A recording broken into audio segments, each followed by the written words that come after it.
Welcome to Out of the Box with Christine, the podcast for conscious entrepreneurs. Are you willing to step into your greatness? Are you ready to shine?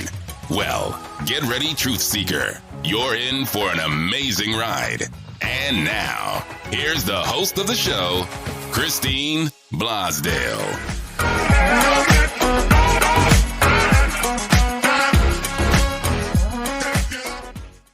Welcome back to Out of the Box with Christine. I am your host, motivational media coach, Christine Blosdale. And today we are going to be talking about a subject that is very near and dear to my heart. And with a lady who I recently met and was so impressed by, I said, you've got to come on the show and be with my Out of the Box listeners and viewers that are on YouTube. My guest today is Charlotte Thaarup, and she is the director of the Mindfulness Clinic. She has designed and facilitated mindfulness workshops endorsed by the Australian Psychological Society. She has helped so many people in so many ways come back to themselves and really get into that place of mindfulness. And we're going to explore that today. Thank you so very much for joining me today, Charlotte. Oh, it's my pleasure. I'm so delighted. Oh, well, and I was so delighted when I saw you speak. I had goosebumps. And when I have goosebumps, that's that's Christine's meter. That's like, right. Yay, yes, you need to share this wonderful wisdom with as many people as possible. So thank you again for pleasure. What was it that gave you goosebumps, do you think? Do you know what it was? You know what? It was, you were saying things that I already knew intrinsically, or, that maybe I was remembering, if that makes sense. You know it all. Yeah. Yes, exactly. And I think we're born knowing it all. We're born so close to God, so close to source. And then we get indoctrinated with school and dogma and religion and, what you should be, what you shouldn't be. Are you blue? Are you pink? Are you red? Are you green? And so I think it was that's what the goosebumps were, was that the things that you were talking about, I resonated with on a very deep level. Yeah. And I just think it's so important right now. So why don't you give our listeners and our viewers, give us a little bit of idea. How long have you been in the mindfulness business, as we say? I don't know. It's a funny one, mindfulness business, isn't it? Anyway, so I probably have been doing it for about 15 years. And my background is transformative learning. So how do we facilitate change? And then mediation, arts therapy, that sort of thing. And I was doing that thinking there's got to be something better than our traditional Western ways of seeing things. And so I was looking. And when I came upon mindfulness, I went, a bit like your goosebumps. It just felt like something that was on a cellular level, a truth about how things are, and a kind of a homecoming in a way, potentially stopping all the believing the best is yet to come and coming into my life. So I straight away thought this is going to revolutionize and change psychology, psychiatry, education, all of that. So I thought, how do we get it out quickly? Train psychologists, because that way they will pass it on. So I was part of that, which was just wonderful. And then thought the next place is the workplace, because you have a captured audience.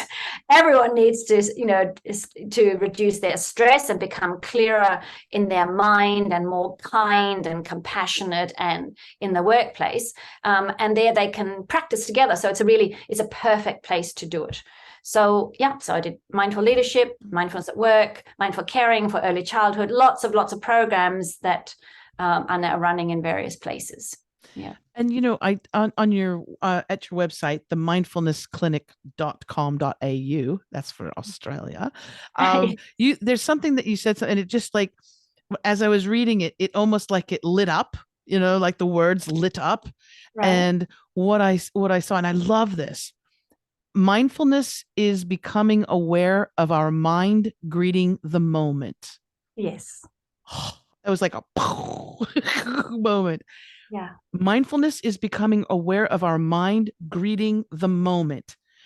Because, Charlotte, we are so much in our mind. We think about things, the past hurts, people that hurt us, things that happened in the past, and we worry about the future. And this is why I think with Eckhart Tolle, the power of now is so important. But you put it all together here. It's becoming aware of how our mind is meeting the moment. In other words, how are you when you know that you have to do your taxes, or get up early in the morning and change the cat litter, or do something that you're not really completely, that you love doing, but how we greet that. This is life-changing because we can apply it towards our health, towards our relationships, towards the way our relationship with ourself as well. Can you talk about that? I just thought that was such a beautiful sentence. Oh, thank you. Yeah. Well, there's a few things to say about that. The first thing is that, this mind, our mind, has been formed based on our past and our survival drives, right?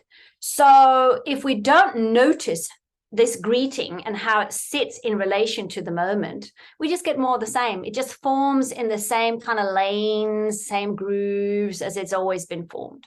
But if we start to observe and go, whoa, am I triggered here? Or boy, am I nervous here? Or boy, am I frustrated sitting at these lights? And yet, I might as well just take a breath and accept it, and then do something different, then we get more the same, yet there's an opportunity. There's an opportunity when we notice and we catch the old version of ourselves, the ego self, out, and go, it's okay, darling, it's okay.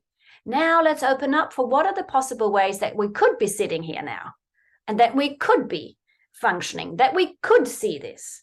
And when I was so, I'm a Danish, so the whole thing with language is a really, big thing. So for a long time, I was so irritated by the fact that, which is delusion, by the word mind, thinking, we're just looking at thinking, because for me, my big thing in mindfulness is mindfulness of the body. And so when I then thought, oh my goodness, the Danish word minde, M-I-N-D-E, means memory. I went, ooh, now we're talking. So right. Then I went back to the old Pali scripts and realized we've actually translated the word mind from the word memory. So in effect, mindfulness is memoryfulness, or my past selffulness, if you like. So I'm observing the reactive self, which of course is formed around don't repeat the horrible, the dangerous, the awful, and do remember the lovely. So that's every experience I've ever experienced, everything I've ever experienced is kind of tagged in that way. And so what I'm observing in mindfulness is that reactive package, is that memory package, right? And some of it is very old. Some of it is formed around when I was 3 and 4, that really, as a much older person, no longer serves me. So unless I catch it, I just perpetuate it. Does that make sense? Yes, you nailed it. Yes, because so much of how we react in the world is based on those past traumas, hurts, abandonment, and yes, and it's the same thing like with relation, because I've done that before where I've caught myself before I went down. I equate it to when you go down the spiral, like if you have water in a bathtub and you let the water out, it goes down the drain. And I've caught myself a couple times before I've gone down the drain of emotion and go, but what about this and that? Oh, they're cheating on me and they're doing this and this. I've been able to almost like pull myself away from stop time for a second and pull myself away from myself and say, wait a second, well, you don't know that. Why are you assuming that? Yes. Don't go down that drain, because you're just going to hurt yourself and you don't really know all the facts yet. Right. That's And right. it does make you feel like an adult. It's quite an amazing feeling when you can do that. But as you said, those neural pathways have been dug in, like those canals. And so super fast. It's super fast. So if you have abandonment issues and you are in a new relationship, the minute that they don't text you back, all of a sudden you're like, they're out cheating, or they've left me, or whatever, because those neural pathways are so deep. That's where it's going. So can you talk about how we can, what are ways that we can create new neural pathways, or maybe some ways we can stop going down that bathtub drain that I was referring to? Yeah, that's a really very important question. So the thing is that it's really important to interrupt the going down the dark alley alone, which is your example. And by interrupting it, I mean just going, whoa, just like you did. What's happening here, right? As soon as we greet it with kind curiosity, we've already not in the journey down, but we've got whoosh, I'm now in the awareness. So you said pull away from self, right? And that's exactly what, because so in mindfulness, we start to realize there's this awareness that kind of sits here. So we position ourselves in the awareness, observing the little human doing the spins, right? And when we can access that in the moment and go, oh, little human, this is going to be dark. Let's just interrupt it and then switch to something else. So let's just go, dear body, because the body's scared, because it's triggered. This is a bad situation. And we now know, much older person knowing this is a new relationship, that this body is just triggered because of past experiences and some associations being activated. So our job is to soothe this body, because all of that threat starts in the body first. So of course we should deal with it in the body first, right? Thinking is literally an afterthought. It's going, what's going on here? Let me try to work it out. But the body comes first. So therefore, I need to soothe it there first. And that's where the dear body comes in. So we go, dear body, I'm actually safe. It's okay. It's okay. So I soothe the body. And when things are calm again, we go, now the hardware's on, the prefrontal cortex is on. Now let me look at it actually realistically. What are the facts? Right. So that's one really simple way that we can interrupt. But we need two things for that. We need to be aware. And so if we're hurry, hang on, multitasking and busy and very, very stressed and always on our phones, we will miss it all. We can't access it when we're kind of, hazed, if you like. We've got to dial some of all that down so we can access our awareness of what's going on. That's the first thing. The other thing is attention management. I need to have a strong muscle in my attention management. So I notice, like I wake up at 3:30, I've drunk 3 of these cups before I go to bed, right? Got to do a wee. And then that time is dangerous time, because apparently it's something to do with the liver. I don't know. But it's a dangerous time for dark thoughts. So then with strong attention management, we are just doing a wee. That's all we're going to do. We're going to go, don't even open the eyes much, sit, do a wee, wash the hands, go back into bed. No, you're not thinking about anything. So that strong attention management is another part that's really useful.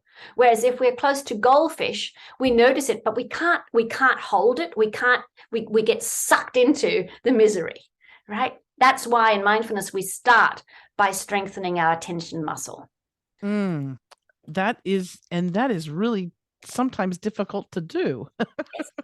Well, especially since we have all these technology things and devices and all that. That's one thing though, because I've done that before where I have to get up like 3 times at night, I don't know if it's an age thing. I don't know if it's because I drink copious amounts of fluids, whatever it is. But that idea, and I like that idea of like, no, I'm just going to go do this and then come back and then get back into my sleep. But lo and behold, there's like a voice coming from the phone, and it's like, oh, I think you need to see what's going on in the world. There might be something really horrific going on, or there might be something that you're missing, and you better just check in. And I'm pretty good about managing that and going, no, because it will stimulate my mind, and then I won't be able to sleep, or I'll see something bad, and then I'm gonna. But sometimes it wins, and it's like as soon as I look at that dang phone. Yeah, exactly. Yep. I'm like, what's going on in the Ukraine? What's happening with our water, the air supply, and am I getting enough nutrients? And I mean, I just go down that drain. Yeah. And I think, that we have, it's the dopamine squirts that we like. So we have to look at that addiction. There's no other way to see it. And we have to kind of make sure that we create, and I always do this, and I think we did it in the session you did, we fold the arms in one way, right? And we notice that's easy, and then fold them the other way, and you go, oh, I don't like that, right? But there's nothing wrong with folding the arms the other way. It's just the other way. And so that means that when we say, okay, I'm going to do the first hour and last hour phone free, it's going to feel awkward, but don't worry about that. That's okay. Like, when did feeling bad become a thing that we have to avoid all the time? No, It just means that actually we're not doing the habitual. We're breaking potentially some habitual, pathways and creating some new ones. That's all that means. And it feels a little uncomfortable when you first do it. Yes. It feels uncomfortable. Yeah. Yes. And that's when we need our big, girl pants and go, okay, feels uncomfortable. Freaking do it anyway. Right? Yes. And then distract yourself, find a way to go, okay, if it's very difficult in the beginning, then do something else, read something, go for a walk, dance, whatever. Absolutely. Absolutely. All right. So I'll be thinking of you when I come back. But you've never heard anybody say that. I'll be thinking about you when I come back from my wee. Oh, I think that's very romantic. Yes. What are some, because I think this is a practice too that we need to, just like eating healthy foods that are good for our body and getting some sun and getting some exercise and things like that. That's important. But what are some ways that we can exercise our mindfulness muscles? Yeah, right. So the first thing that we start with is really training our attention. And that's actually the prefrontal cortex and the anterior cingulate cortex. And we do that by, I have the exercise on my website called the ABCD, because it's kind of just noticing the breath and then stabilizing it further by counting the breath. And then noticing when the mind wanders and coming back. And that activity is just like going to the gym for your brain. So that's where we start. Okay. So if somebody comes to me and they go, I'm really stressed, I'm really overwhelmed, and I'm so frustrated with my partner, and it's all too much, and I don't know if I should, I'm close to burnout, blah, blah, blah. You go, let's just start by doing the basic attention training. One of the side effects is it reduces our stress as well, right? Because we start to be able to go, kind of monotask more and go, no, I'm just focusing on this. So that's where we would start. Then the next level is then coming into various exercises. The next one that we typically would do would be the body scan.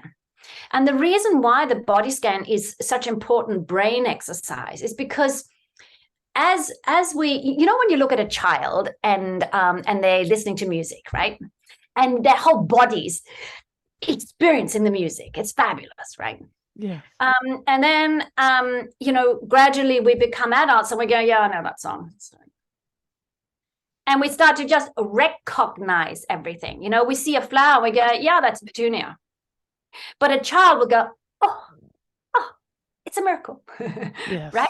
Right. So what happens is that in our brains, we start to layer things through recognition. So we start to experience things. So as a child, we experience things what we call bottom up, like we take in the world through the body, right? And through our senses. And then it's layered up here so that we over time just see the petunia.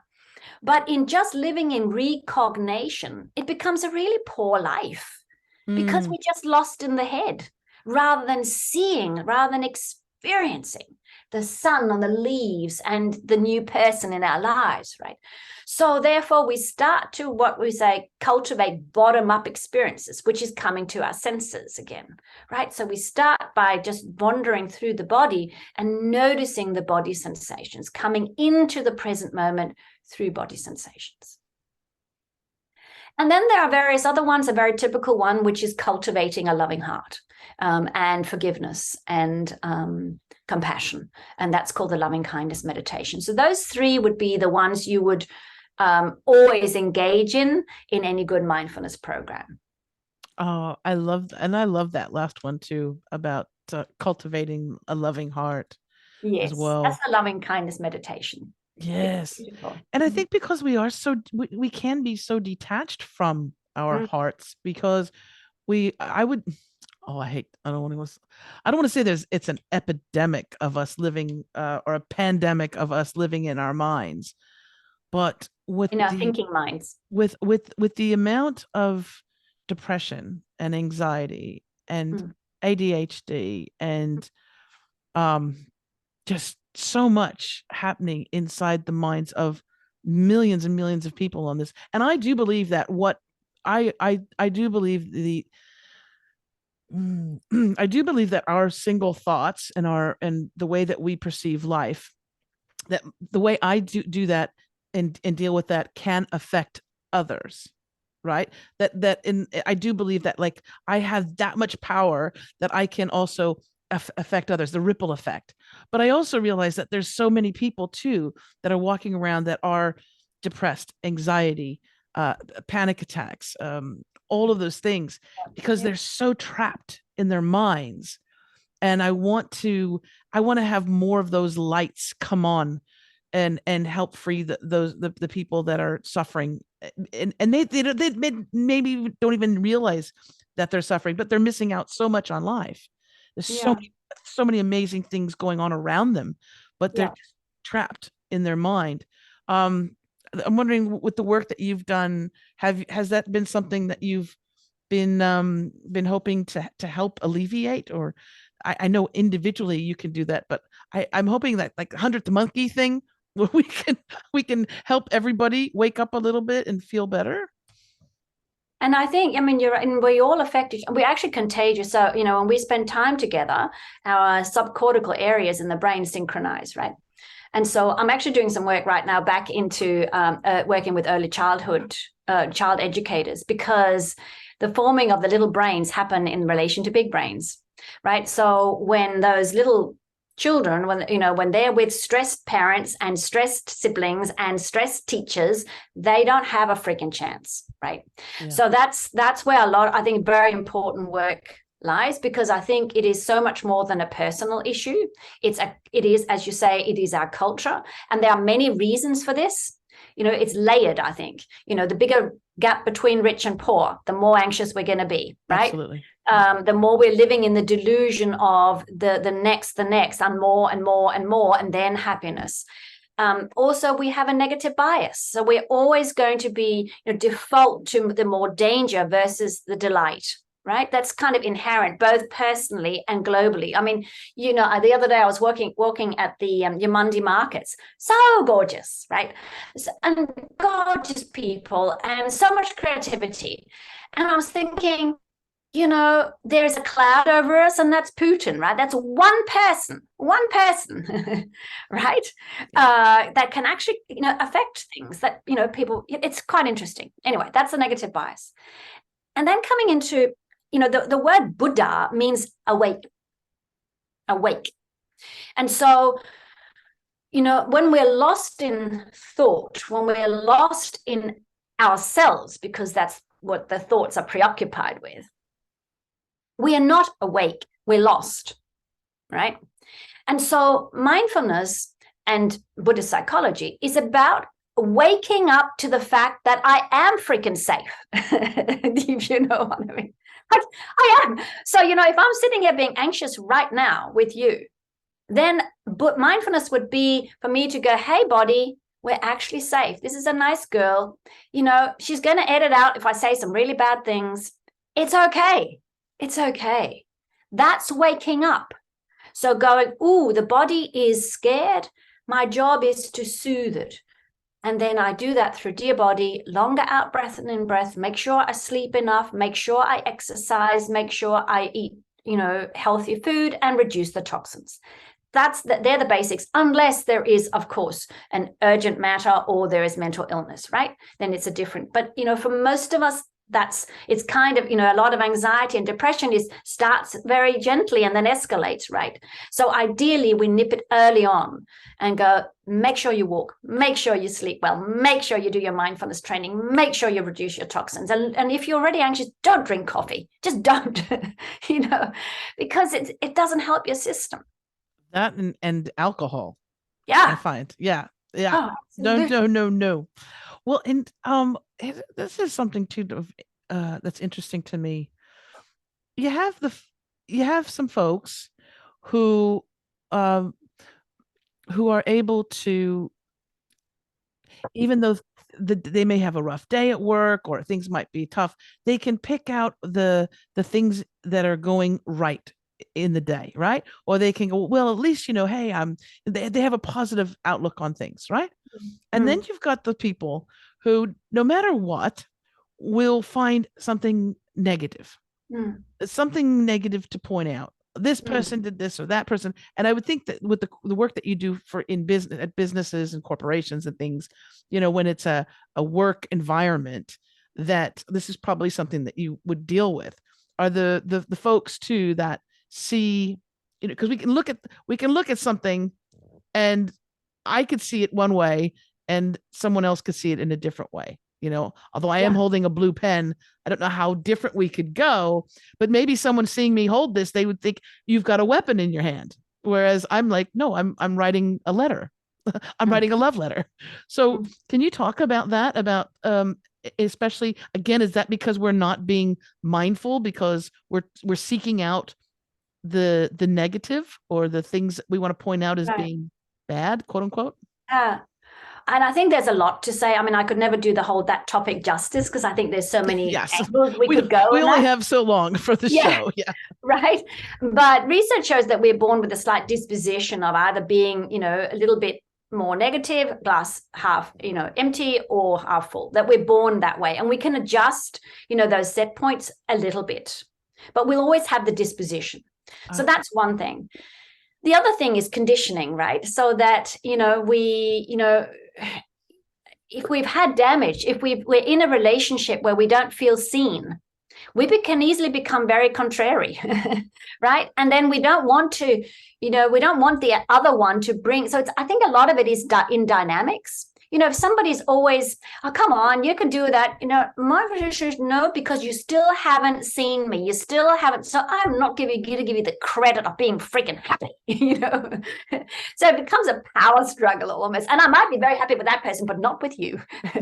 So I think, there's some really beautiful research around, from social neuroscience called the SCARF model that says, in all relationships, we can there's 5 domains that we are either in surplus with or in threat, that sends us into threat. And the first one of those elements is status. Like, do you see me? Do I feel seen by you? And in relationships where we don't feel seen, when they then do ask us a question, it's very easy to just go, oh, I'm not going to freaking say anything, right? Because my bucket is empty and I'm already in threat, right? So I think a lot of it is dynamics.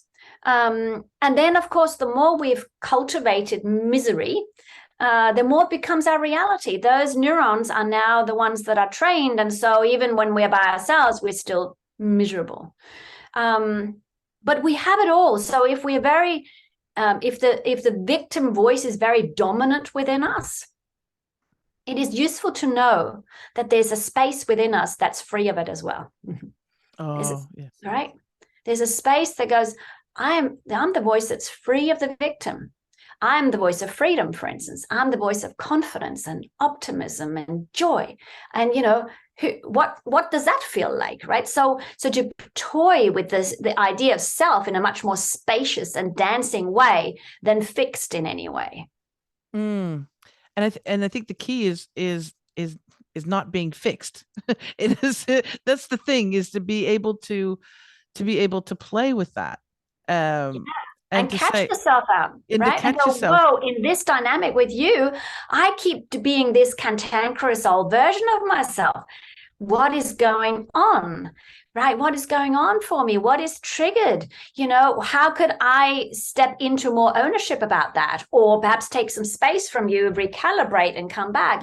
How do I want to sit in relation to this? That is so important because we are such reactive beings. We react, right? That's what I was talking about, like catching myself going down the spiral. It's a reaction to something and not thinking super clearly. It's that knee-jerk reaction. Yes. Right? It's that knee-jerk reaction. And it does, I find that in my observing others and myself, much of that knee-jerk, or those synapses that are dug in so deep, right? Those canals is from childhood stuff. It's from childhood things. And it's stuff that could be just something that happened on the schoolyard, one day when you're 8 years old. Absolutely. It stays with you. It stays with you, and your subconscious is very much aware of it. Your conscious mind is saying, no, of course I want to be successful and I want to have a happy relationship and I want to go on holiday and all these, but that subconscious mind is still playing those stories that we had. So that those ages, and I think you said it earlier, and it's so important, between 0 and 5, 5 to 7. 5 to 7, and I would even say also while in our mama's bellies as well. Before, absolutely. I mean, absolutely, because if mom is stressed, if mom is unable to pay the bills, or is dealing with a spouse that is abusive or ignores them, that is going to impact and affect the baby, who will eventually become that child who also feels maybe abandoned or ignored as well, right? Yeah. And I think, when we really get that, then we go, well, there is nothing left to judge then. Because it's not my fault. It's nobody's fault how this is stored. As a young child, I have no control over how those anxiety management systems is set up. I don't, right? So it's not my fault, but it's ideally my responsibility to, along life's journey, to start to be curious about them and start to unpick them a little bit as much as I can. They'll never be completely unpicked, right? Because they're so deep and so early. But for instance, we're coming back to that one about the people who are very negative. If early on this person has been in a family situation where the only attention they could get was when they played the victim, well, then that is so deep. It is not safe for me to be happy because, I get my attention and I go under the radar and my rewards and whatever when I'm the victim. So I'm not, even when things are amazing, I'm not going to actually go into it, right? So I think when we really get that, we go, wow, yeah, there's nothing to judge because we're just all deformed in a way, right? Yeah. And I had an experience with a client, and she's very happy for me to share this story because I think it's so powerful around how the system is always looking out for us. And she had a verbal assault in the workplace. And before that, we had the mindfulness at work, 8 sessions, and she had loved it. And she'd shared it with everybody. She was so enthusiastic about it. And she had really practiced a lot. But she had this assault. And then 2 weeks after that, she rang me and she was still sobbing. And she said, look, this situation occurred. I kept saying, stop, stop. He kept going and going and going. And in the end, I couldn't feel my legs. And I had to get my husband to come and get me. And now I've been at home crying for 2 weeks. I haven't been able to go outside. I haven't been able to do a thing. Completely disintegrated her, right? And then she said, can you see me and help put me back together again? So we started having sessions. And after about 6 sessions, she was going to the gym. She was getting much better. So we do what we call gradual exposure therapy from a body, like resetting the body's memory of what happened or soothing that. And so she said, you know what happened? I had the panic attack at the gym. Why might that be? I have no idea. But we can do a little bit of the gradual exposure therapy with that one. So see yourself, hop in the car, drive there, park the car, go to the gym. And as we're going through that journey, we're just monitoring what the body's saying to that. And it didn't really, there was not much swing. It was pretty neutral. So she went to the gym again, and then she came back the following week and she said, now let me tell you what happened. So she said, I parked the car, no problem. The doors were open. So I walked in and I'm on the treadmill and I've got my earphones in. I'm doing my thing. And she said, then the earphones fell out and my heart rate, I could see it just went through the roof. And she thought, that's really weird. Put the earphones in and just put the hand over the heart as we do the dear body practice, which is part of the practice. And just said, dear heart, it's okay. It's okay. And because she had practiced so much, it soothed really quickly. And then she thought, that's really weird. So she took the earphones out again and she listened. And do you know what she heard? What? She heard that the sound of the doors at the gym was the same sound as the doors at work. Oh, wow. Yeah, right? Wow. It actually makes it's actually moving, I think, because you go, oh my God, this dear body, it is so sophisticated in its systems of looking after us. It has stored every little association with every single experience in order for you to not repeat it.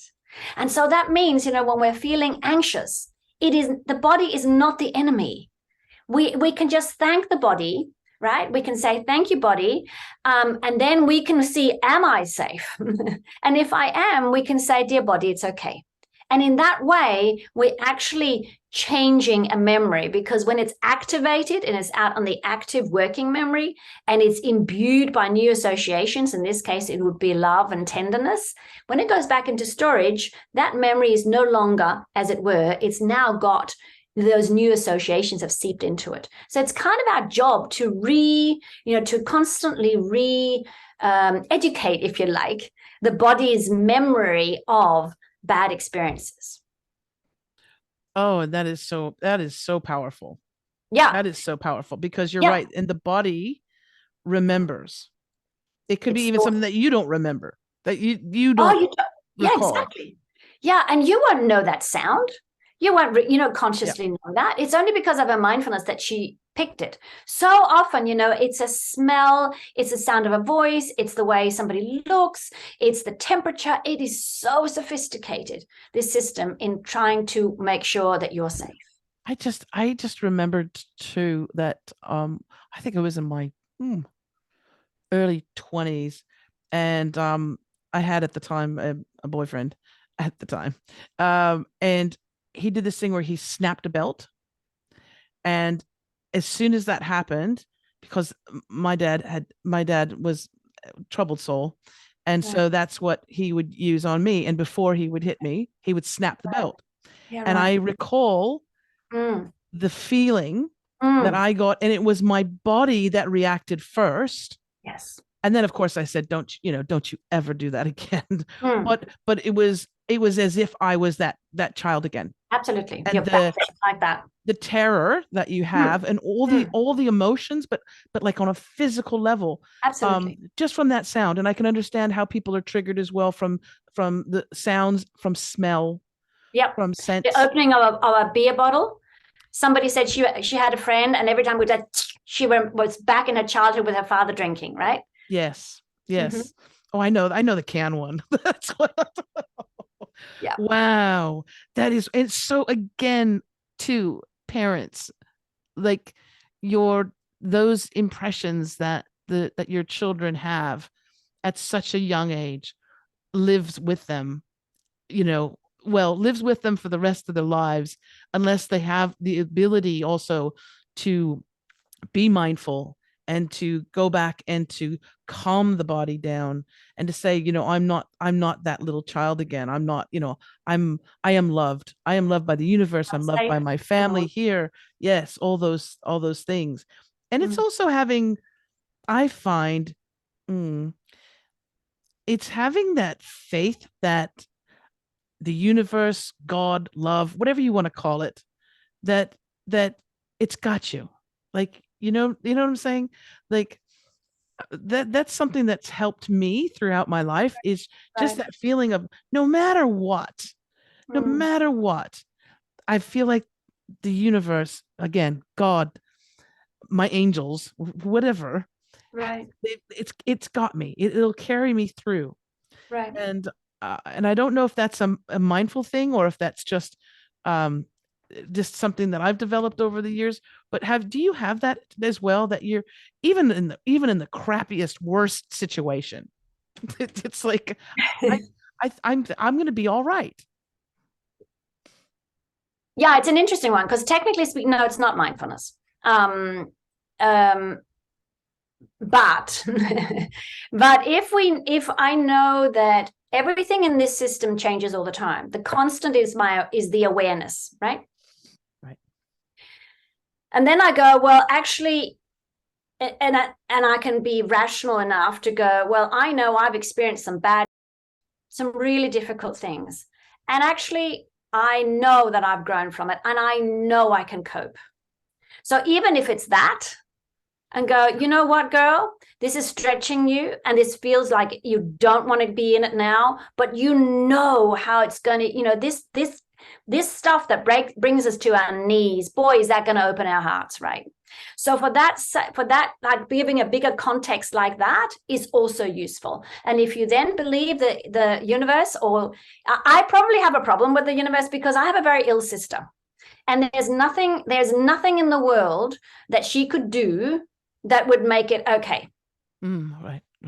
And I also have lived in Africa as a child, and I have seen poverty. At that time, it was little stick legs with big tummies. The poverty was so bad. There was no universe that had anyone's back there. Right. So I don't sit with that one. I sit with having faith in the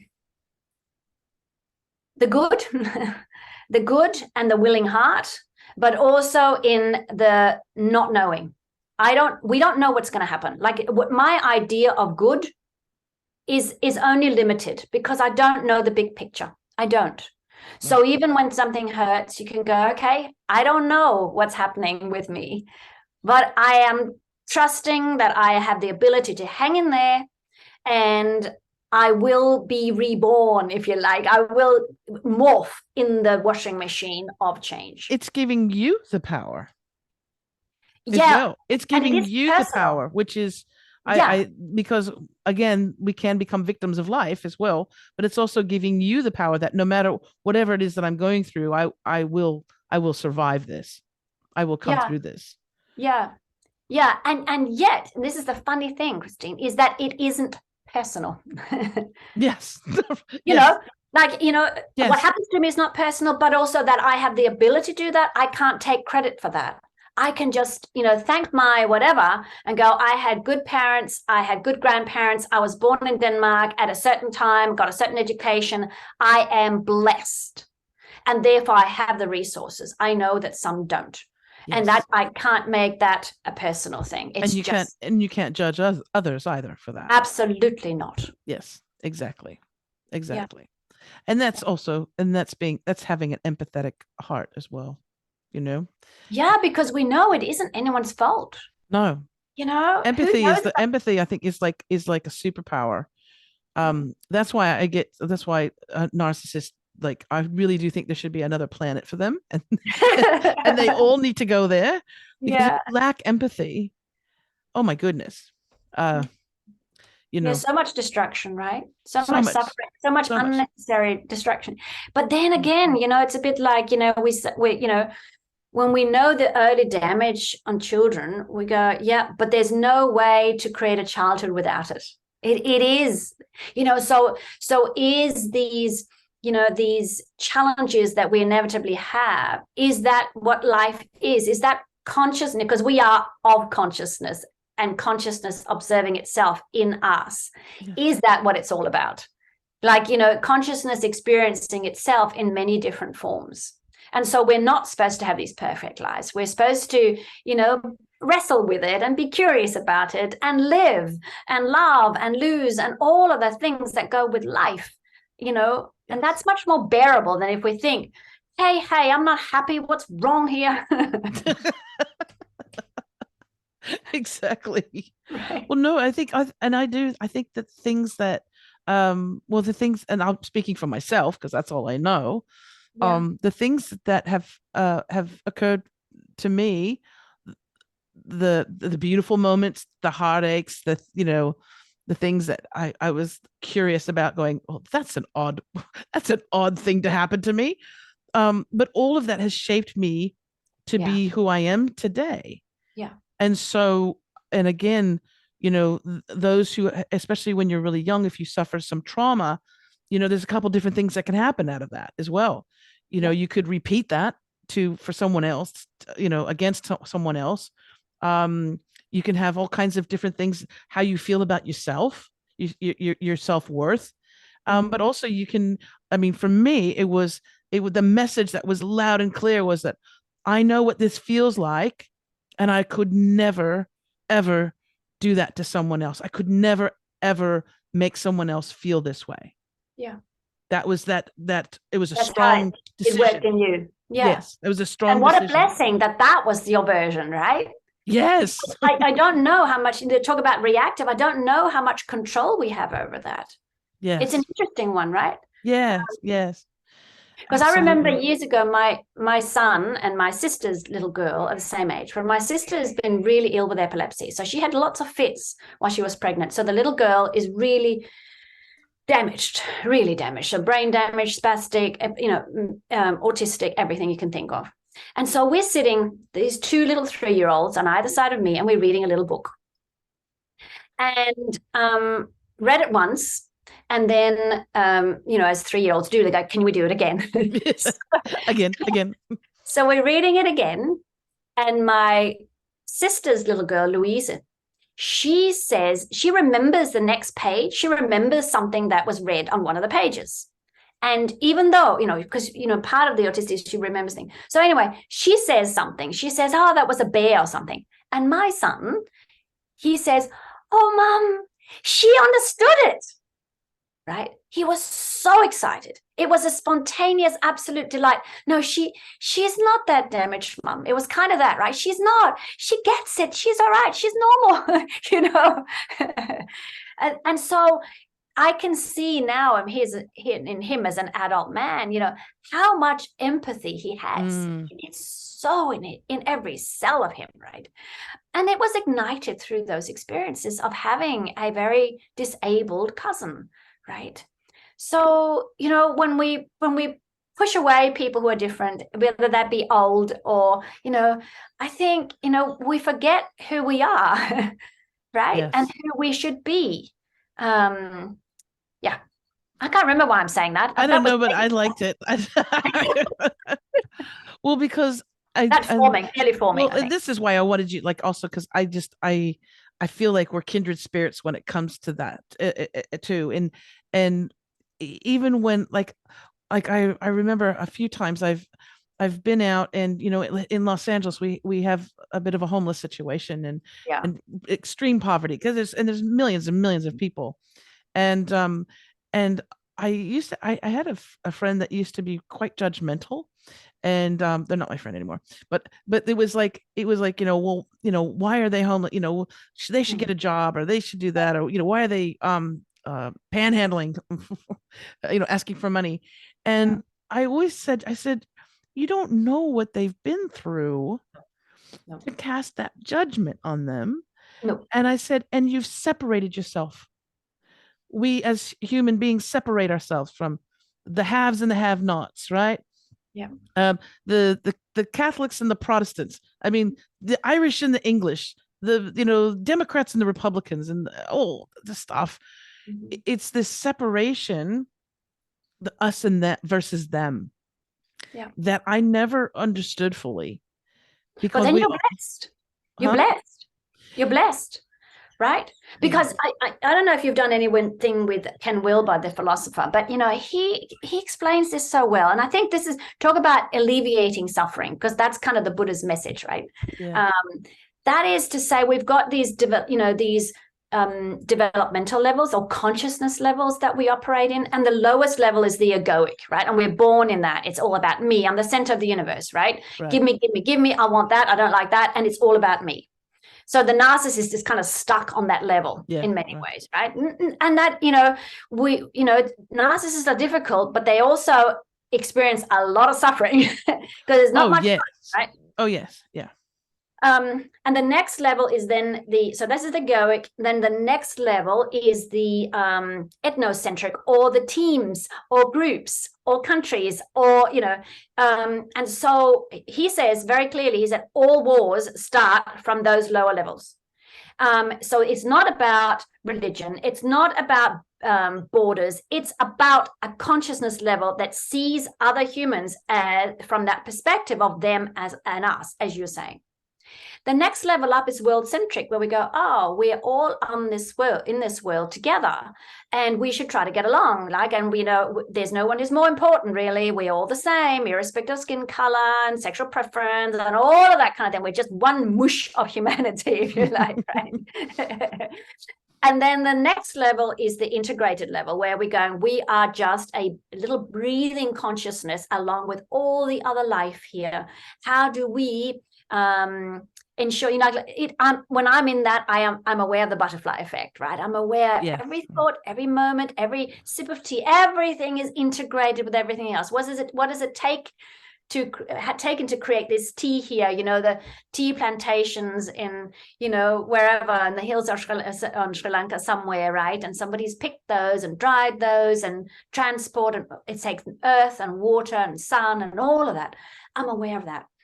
And so we want to come into that way of understanding things in order to not contaminate the earth any further, and also to treat each other as just the same, but playing with this thing of being a human. So still needing to protect and have our boundaries in that healthy way, and yet knowing you are not another. It's the delusion of the mind, if you like, of the ego mind, right? Yeah. I like you, Charlotte. Yes, and that's how also, like, what you were talking about in those lower egoic and the teams, that's how slavery was able to, because it was, they are less than, so we can do this, right? Yes. And then for so long, women in the world and in history, it still is perceived in some places as well that women are less than. And so we've got to help raise the consciousness. And I think we just did with this show. We just raised it just a smidge.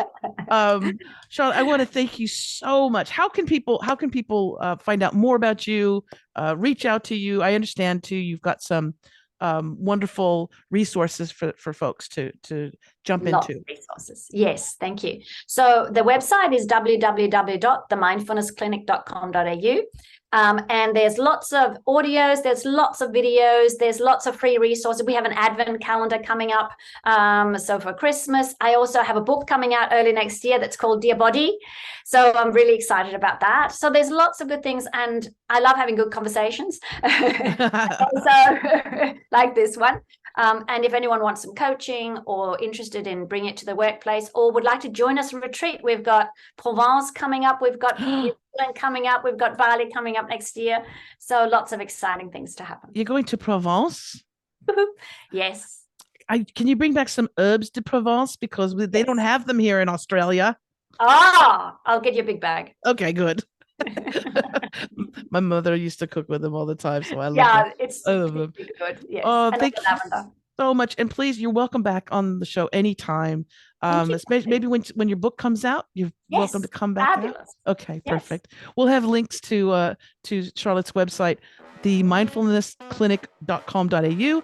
Link will be in the show notes so that you can just click on that, or you can remember it. You can go. I want to also thank you, wonderful listeners on Spotify, Apple Podcasts, all the major podcast platforms, the radio station in Los Angeles. I also want to thank you for subscribing to the YouTube channel. We've got more and more people coming on. If you're watching this right now, you can see my lovely guest today, Charlotte Thaarup. Thank you so much, Charlotte. And I want to remind everybody, if you want more information about this program, you can go to outoftheboxwithchristine.com. Until next time, as I always say, remember to think outside of that damn box. Bye. So important. Yes. Thank you.